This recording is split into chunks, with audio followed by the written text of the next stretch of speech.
Ya, sahabat, kita jumpa lagi di kanal saya, Andre Vincent Wenas.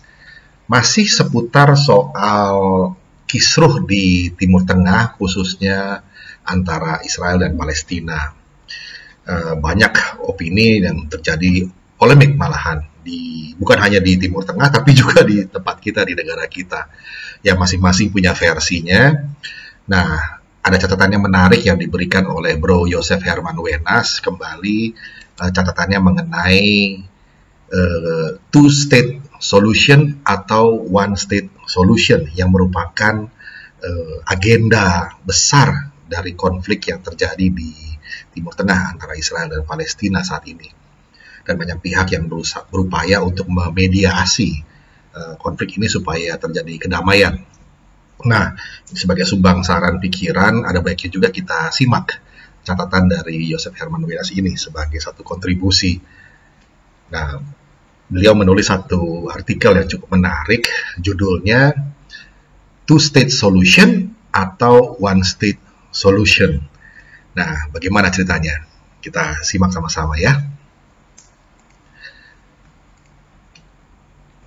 Sahabat, akhir-akhir ini di dunia maya mendadak muncul banyak ahli soal kisruh Israel-Palestina yang berbicara tentang two-state solution.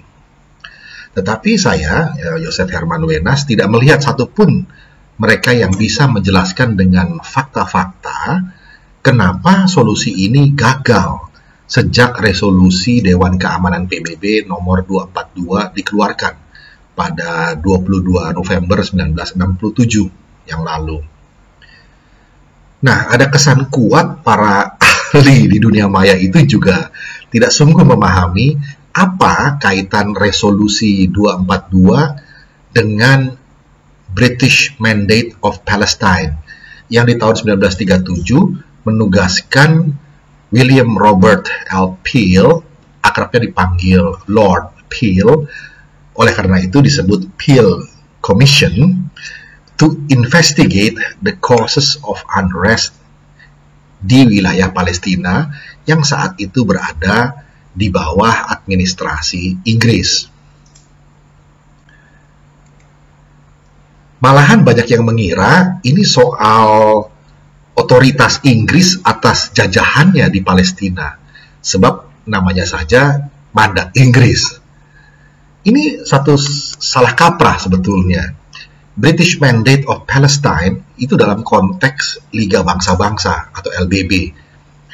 Saat itu PBB belum ada, dan LBB ini cikal bakalnya, atau League of Nations ya. Ini suatu mandat dari LBB yang diberikan kepada Inggris untuk mengadministrasikan wilayah Palestina. Jadi, Inggris bertindak atas nama LBB, bukan atas nama negaranya sendiri. Nah, Lord Peel inilah yang kemudian mengusulkan suatu rencana membagi wilayah di Palestina, satu untuk orang-orang Yahudi, satunya lagi untuk orang-orang Arab.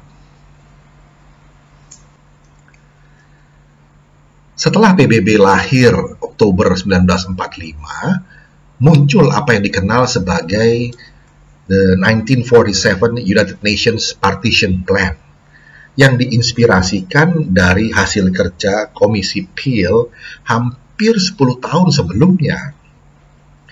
Usulan rencana partisi wilayahnya sama, hanya saja khusus Yerusalem dikecualikan, diletakkan di bawah otoritas internasional. Jadi, two-state solution itu bukan ide baru. Itu pada prinsipnya partisi wilayah. Tapi sampai hari ini kenapa terus saja gagal jadi solusi? Itu kan pertanyaannya. What really happening on the ground? Apa yang sesungguhnya terjadi di lapangan? Ini yang ingin dibagikan dalam artikel ini atau di dalam tayangan video ini oleh Yosef Herman Wenas. Begini. Sahabat, luas West Bank sedikit lebih kecil dari Jabodetabek. West Bank itu sekitar 5.600 square meter atau 560 hektar. Jabodetabek sekitar 6.400 square meter atau 640 hektar. Itu kira-kira perbandingannya. Nah, ini ada gambar peta di bawah ini, West Bank. Sekarang Anda perhatikan peta West Bank di bawah, yang saya zoom in di sekitar Yerusalem, Timur, dan Ramallah. Sekedar untuk contoh saja. Yang di bawah kontrol Palestinian Authority adalah area A, yang hijau, dan B, yang merah, lebih gelap. Dan yang di bawah kontrol Israel itu area C, yang agak pink, lebih muda warnanya. Dan tentu saja Yerusalem Timur yang biru itu. Perhatikan di situ gambarnya beberapa crossing lines yang ada kuning-kuning tuh garisnya. Untuk contoh saja, crossing lines itu mau menggambarkan mobilitas sosial orang Palestina dari wilayah tinggalnya menuju wilayah Palestina lainnya untuk berbagai urusan, tempat kerja, pasar, sekolah, rumah sakit, dan sebagainya. Namun, mereka harus melewati wilayah Israel yang pink itu. Jadi, dari area B ke area B lainnya harus via area C yang pink itu. Nah, selanjutnya ada dua foto yang menarik yang bisa Anda perhatikan. Foto pertama, itu yang di atas, menggambarkan orang-orang Palestina harus bongkar barang dagangan mereka, oleh karena diterapkan roadblock oleh Israel, di mana mereka tidak boleh menggunakan kendaraan, harus on foot, harus jalan kaki, untuk menyeberangkan dan memuatkan barang-barang itu pada truk lainnya yang telah menunggu di seberang. Nah, sedangkan foto kedua, yang di bawah ini, menggambarkan orang-orang Palestina harus melewati checkpoints atau gardu pemeriksaan untuk melintas di wilayah Israel. Padahal mereka mau ke wilayah Palestina lainnya. Bayangkan begini, Anda di Jakarta sehari-hari bekerja di bilangan Sudirman Tamrin, anggap aja itu area B. Tinggalnya di Cinere, itu juga area B. Tetapi setiap melintasi Kebayoran Baru itu adalah area C. Anda harus lewat checkpoints 2 kali sehari, pergi dan pulangnya. Nah, ini baru soal mobilitas sosial sehari-hari. Repot juga kan? Itu ada keterangan mengenai Oslo Interim Agreement, mengenai area B, area A, area C itu apa saja definisinya. Belum lagi yang terkait aquifers. Aquifers ini juga masalah.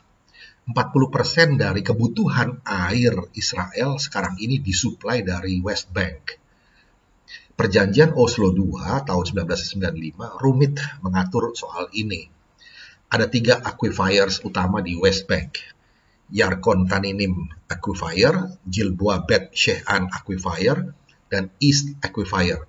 2 yang pertama flowing underground, jadi di bawah tanah. Yang terakhir melalui mata air, spring water. Nah, pengaturan soal jatah air bersih ini juga masalah yang harus diperjuangkan kesepakatannya. Alam di Palestina tidak seperti di Indonesia, yang seperti kolam susu, kata Plus begitu ya. Tinggal coblos, hampir pasti keluar airnya. Nah, sahabat, dalam perjanjian Oslo II di atas, Israel dapat jatah air 4 kali lipat daripada jatah air buat Palestina, atau 80% dari Joint Aquifer Resources secara total. Namun, nah ini, 94% dari kedua aquifers yang di sebelah barat itu dialokasikan untuk Israel sepenuhnya. Masalah lain soal energi listrik sekarang. Israel Electric Corporation (IEC) menyuplai 95% kebutuhan listrik di West Bank. Hanya sekitar 5% saja yang disuplai oleh Jordan Electric Power Company atau JEPCO. Itu pun hanya ke Jericho. Nah, Palestinian Electricity Transmission Company (PETL) sekarang menjadi sole buyer listrik dari IEC dan mendistribusikannya ke wilayah-wilayah Palestina. Ada bisnis deal ya. Nah, satu lagi, listriknya itu masih pakai bahan bakar fosil. Kita bayangkan, impornya dikuasai oleh siapa bahan bakar fosil ini? Masuknya melalui pelabuhan milik siapa? Itu juga persoalan. Lalu jaringan distribusinya pasti kan melewati area C. Nah, mengenai ini semua bagaimana kesepakatannya? Itulah komplikasinya. Soal infrastruktur distribusi air dan listrik yang melintas antar wilayah di sisi Palestina ini yang membuat posisi negosiasi Israel menjadi lebih kuat. Lihat crossing points yang kuning-kuning itu tadi. Kalau Anda jeli melihat peta West Bank keseluruhan, area C yang Israel punya itu bisa kemana-mana saja, sekalipun harus memutar tanpa harus melalui area A dan B Palestina punya. Tetapi persoalannya tidak begitu kan, sebaliknya buat Palestina. Maka sahabat, persoalannya the devil is in the details. Persoalannya ada dalam rinciannya, detail persoalannya. Kita jangan cepat-cepat menyimpulkan salah satu pihak tidak setuju dengan two-state solution. Karena faktanya kedua pihak setuju, sekaligus setuju untuk tidak setuju. Nah, ini persoalannya urusan yang mana dulu? Harus detail lihatnya. Ya, sahabat, itulah mengapa saya katakan peta West Bank bopengan mengerikan dalam tulisan yang lalu atau tayangan video yang kemarin. Mengerikan karena persoalannya pelik betul. Time and again baliknya ke isu perbatasan lagi. Terutama bagi Palestina. Sialnya mereka memiliki non-contiguous territory. Wilayah otoritasnya terpisah-pisah. Tidak karuan membentuk islands, pulau-pulau begitu ya. Kalau petanya contiguous, bisa dipastikan persoalannya jadi jauh lebih mudah bagi formula two-state solutions. Kenyataannya, perundingan untuk mewujudkan formula ini sudah sejak Camp David Accords tahun 1978 dan berlanjut terus.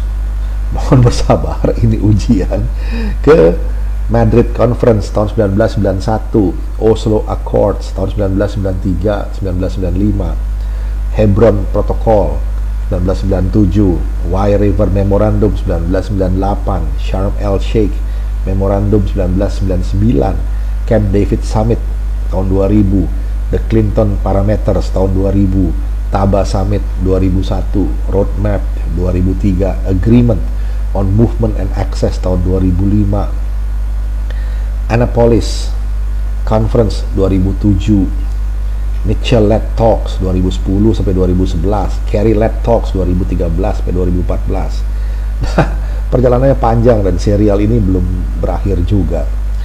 Sampai sini Anda masih percaya two-state solution?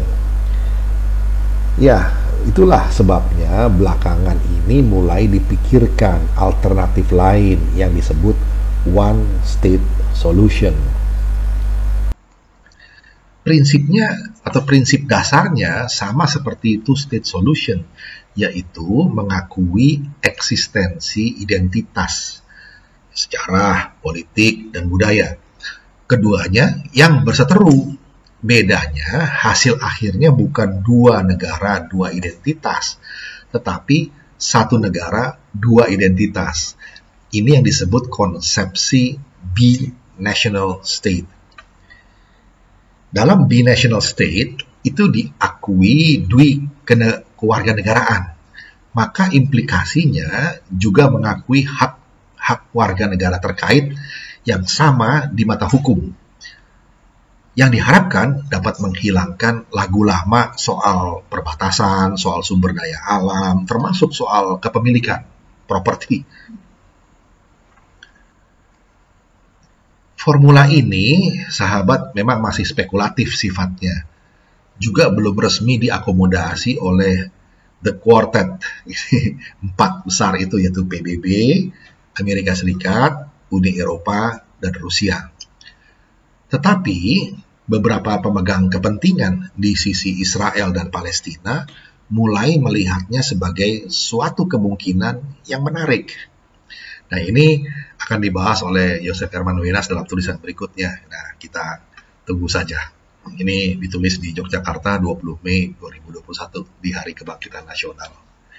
Kiranya bisa menjadi bahan pertimbangan juga dan sebagai masukan buat kita semua, bahan pemikiran sehingga tujuan damai itu bisa terjadi di Timur Tengah. Bukankah itu yang kita inginkan bersama? Demikian, sahabat, kita jumpa lagi di session berikutnya. Terima kasih.